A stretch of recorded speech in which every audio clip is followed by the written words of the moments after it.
Hello! In this video I explain the very basic information, terminology, and steps you will need to know if you want to try to 3D print with fused filament fabrication using this mushroom lamp I printed as an example. FFF or FDM are very common among prototype and hobby projects.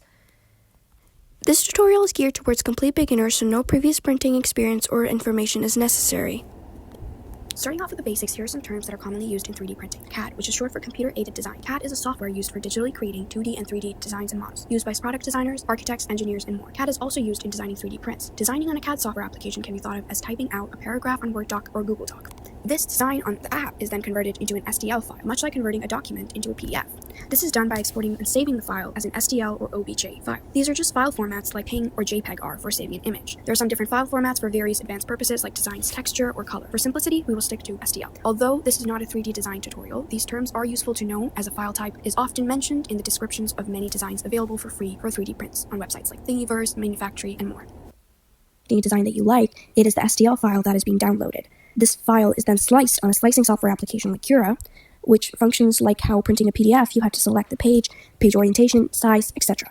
Slicers transform a digital model, STL, into 3D printing instructions, the G code, which a 3D printer is able to read and then print.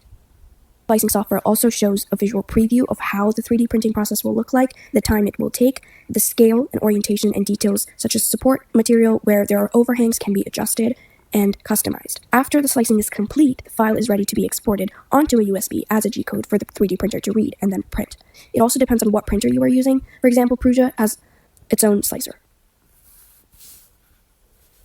I used a 3D printer from a Maker Lab space, which are spaces that share resources and tools for makers and tinkers, which are found in universities, libraries, and more spaces. Fused filament fabrication is the most commonly available for use 3D printing technology, and this is what I used. I used the Prusa printer, and these are the parts of the Prusa printer.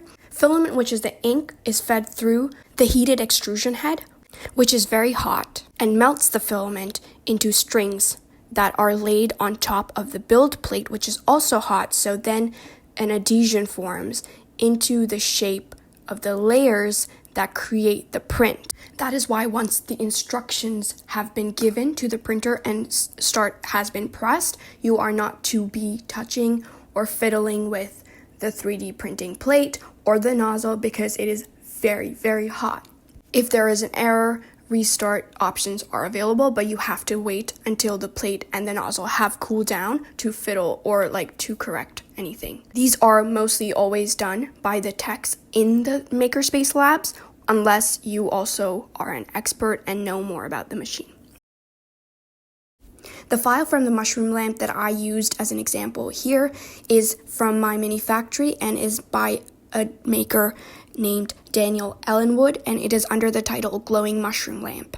For this 3D print, I printed this in 3 different sessions because it has 4 different parts in the file. I only printed 3 for preferential reasons, and as they needed to be scaled and printed at 100% scale, that took a lot of time, and the build plate can only print to a limited size, so therefore this was printed in 3 different sessions and took a lot of time, as 3D printing is very slow.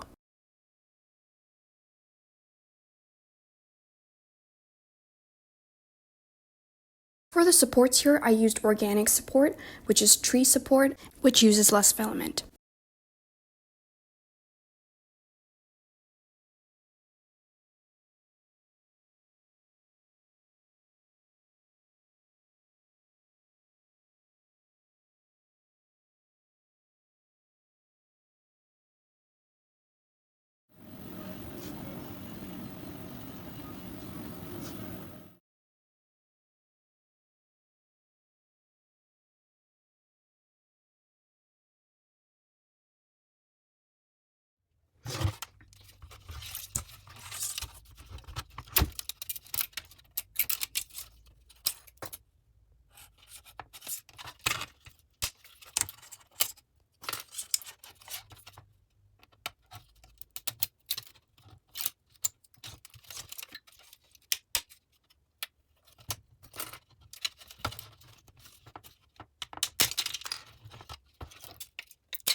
Once the printing process has been complete and the print has been cooled down, we remove it from the 3D printer, and everything after the build has been complete is called the post-processing, including sanding, priming, painting, and everything else. That comes before the application process, which means applying it for the use that it's built for.